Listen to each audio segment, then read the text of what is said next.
पंचायती राज हमारे देश का 60% पॉपुलेशन जो है सो रूरल मतलब कि विलेज एरिया में रहता है, जिनके दिक्कतों को और मान्यताओं को समझते हुए उनका डेवलपमेंट करना किसी के लिए भी बहुत ही मुश्किल काम है।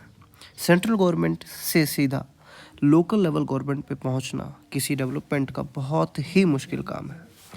सरकार के द्वारा जो बेनिफिट्स होते हैं, जो डेवलपमेंट स्कीम्स होते हैं, उन्हें गांव तक पहुंचाना ही पंचायती राज का काम है।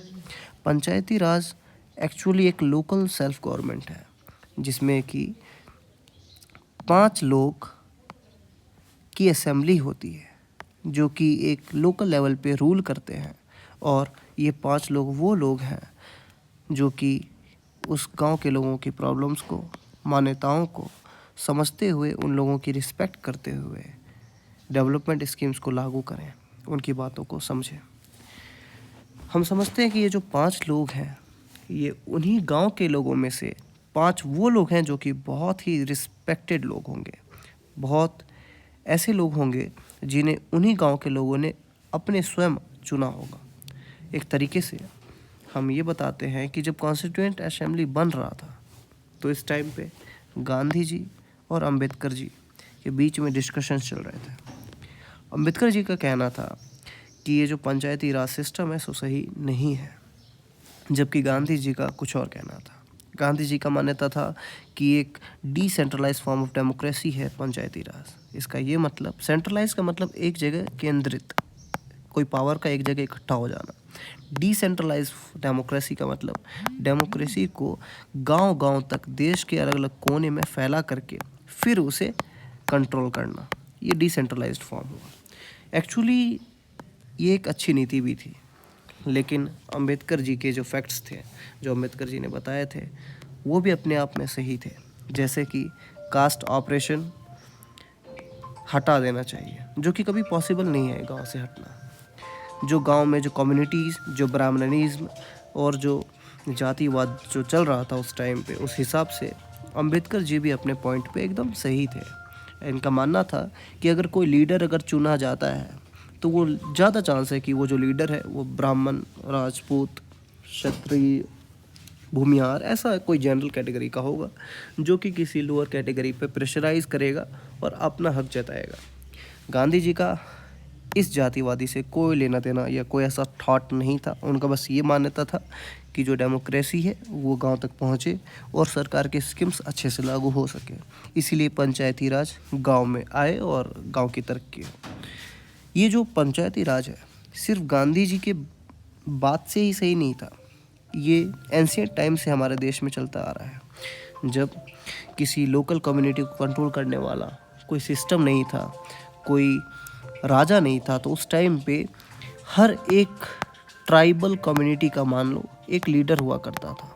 सेम हर एक जगह पे एक राजा, एक लीडर अपने आप आ जाया करता था और वो सिंगल लीडर उस जगह को कंट्रोल करता था। वो उसी जगह का निवासी था और उसी जगह के लोग उसे चूज़ करके अपना राजा बना दिए थे।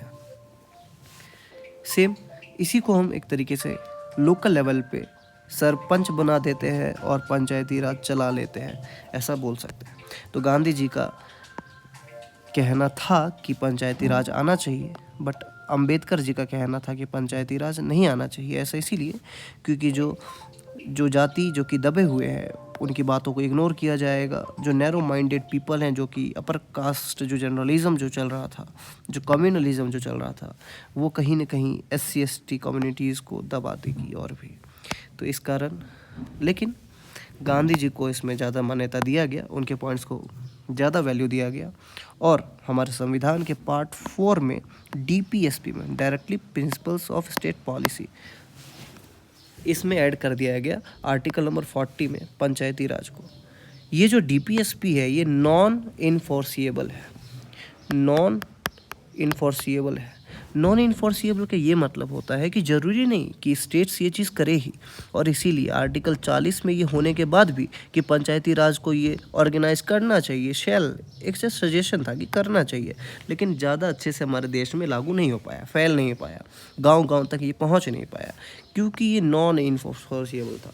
जो गांव के लोग हैं, जो गांव है, वहाँ तक ये पहुँच नहीं पाया और इस कारण गांव में सरकार के जो स्कीम्स हैं वो अच्छे से नहीं जा पाए। जो फ़ायदा है जो सरकार जो भी देना चाहता है सो गांव के लोगों तक नहीं पहुंच पाया और इसका ये मतलब है कि 60% पॉपुलेशन अभी भी जो सरकार की नीति निर्देश जो भी थे उससे पिछड़े रहे थे। जो करप्शन और बाकी सब चीज़ें सो अपर लेवल पे ही हो जा रही थी।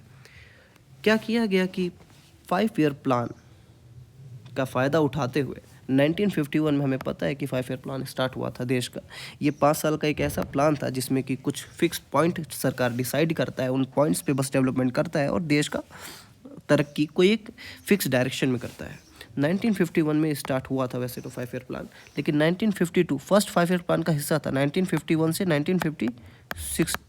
तो इस बीच में ही हमारा ये 1952 में CDP लेके आया सरकार हमारा। CDP मतलब community development programme. Community development programme Panchayati Raj जैसा ही था। इसमें एक हेड होता था BDO, जिसके अंदर एक टीम आता था। टीम का हिस्सा था टेक्निकल स्पेशलिस्ट और एक विलेज लेवल के छोटे मोटे वर्कर्स। ये अच्छे से काम नहीं कर पा रहा। ये जो स्कीम था BDO के अंडर वाला जो छोटा सा टीम है, ये काम नहीं कर पा रहा था अपने हिसाब से। गाँव में तरक्की लाना या गाँव के लोग इसमें शामिल नहीं हो पा रहे थे सही से। ये जो CDP था, कम्युनिटी डेवलपमेंट प्रोग्राम, ये सोशियो इकोनॉमिक ट्रांसफॉर्मेशन था। ऐसा कि सामाजिक आर्थिक तरीके से गांव के लोगों में विकास करना ही इसका नीति था, लेकिन ये हो नहीं पा रहा था। एक साल बाद 1953 में इसको सही तरीके से लागू करने के लिए नेशनल एक्सटेंशन सर्विस लाया गया, लेकिन इस पर भी ज़्यादा ध्यान नहीं दिया गया। सीधा हम गौर से देखें तो 4 साल बाद 1957 में एक कमेटी बैठाई गई, बलवंत राय मेहता कमेटी, जो कि इस CDP को एग्जामिन करेगी, पंचायती राज को समझेगी कि आखिर ये होता क्या है। CDP एक तरीके से पंचायती राज ही है, पंचायती राज को अच्छे से लागू करना ही है।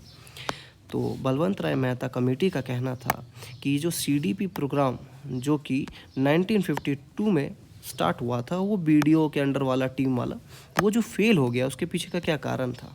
सो इन्होंने बताया कि लैक ऑफ पीपल पार्टिसिपेशन, बहुत कम लोग इसमें पार्टिसिपेट किए थे, जिसके कारण जो कम्युनिटी डेवलपमेंट प्रोग्राम था सरकार का सो फेल हो गया। इसका एक रिकमेंडेशन था कि इसे क्या करना चाहिए, सरकार को क्या करना चाहिए, to increase people participation in village reconstruction. किसी गांव की तरक्की में लोगों के पार्टिसिपेशन को इंक्रीज करने के लिए हमें एक चाहिए डेमोक्रेटिक डिसेंट्रलाइजेशन का स्कीम। सेम यही डेमोक्रेटिक डिसेंट्रलाइजेशन हमारे गांधी जी ने भी बोला था।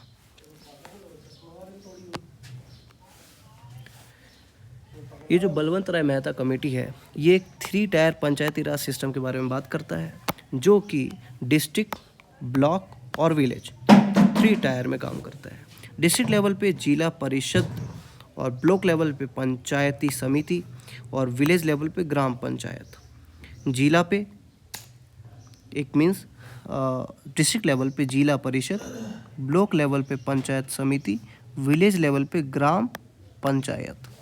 हम देख सकते हैं कि एक डिस्ट्रिक्ट के अंदर 4 ब्लॉक हैं और हर ब्लॉक में 2-2 विलेज है। एक एग्जांपल है।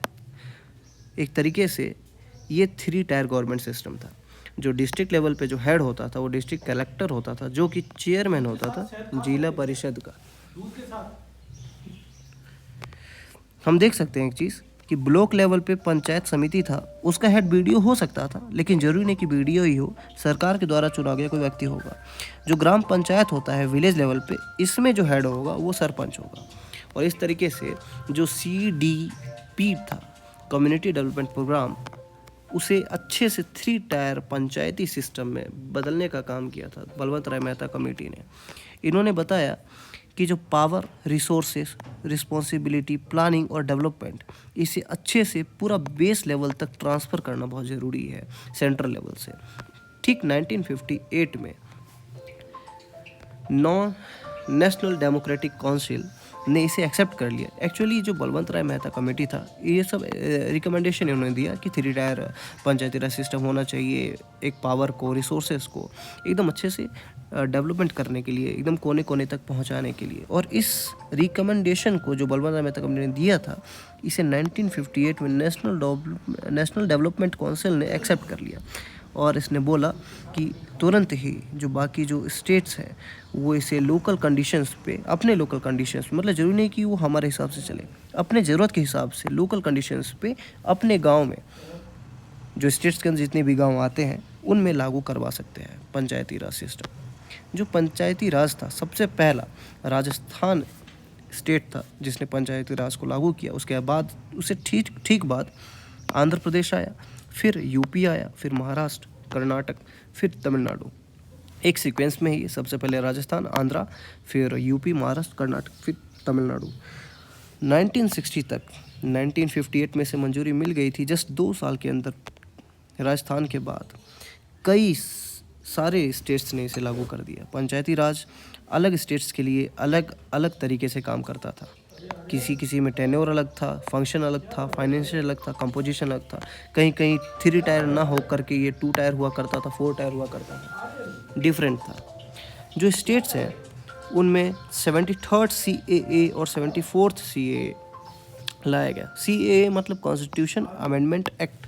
जो 73rd कॉन्स्टिट्यूशन अमेंडमेंट एक्ट है, उसी के थ्रू रूरल एरियाज, विलेजेस में पंचायती राज को इस्टेब्लिश किया गया। जो 74th CAA था वो अर्बन मतलब शहरी एरिया में म्यूनसिपल कॉरपोरेशन जो होता है वो अलग बात है, पंचायती राज सिस्टम से अलग है, जो हम अलग वीडियो में पढ़ेंगे। ठीक पंचायती राज को अच्छे से लागू करने के लिए इसे 3 टायर से 2 टायर बना देने का काम किया था अशोक मेहता कमेटी, जो कि 1978 में अपना रिपोर्ट लेके आया। और इनका कहना था कि जिला परिषद हेड रहेगा, फिर उसके अंडर आएगा मंडल पंचायत, जिसमें कि 15,000 से 20,000 से ज़्यादा पॉपुलेशन किसी गांव में अगर हो जाए, किसी शहर में अगर ऐसा हो जाए, तो उसे हम मंडल पंचायत बोल सकते हैं और वो जिला परिषद के अंदर होगा। तो first tier, second tyre, 2 tier system में ये अशोक मेहता कमेटी के द्वारा होगा। कई जगह पे ये सिस्टम ही अभी चल रहा है। वैसे तो पंचायती राज सिस्टम के अंदर बस यही सब बातें थी, तो आप इसको समझ सकते हैं। ये थैंक यू।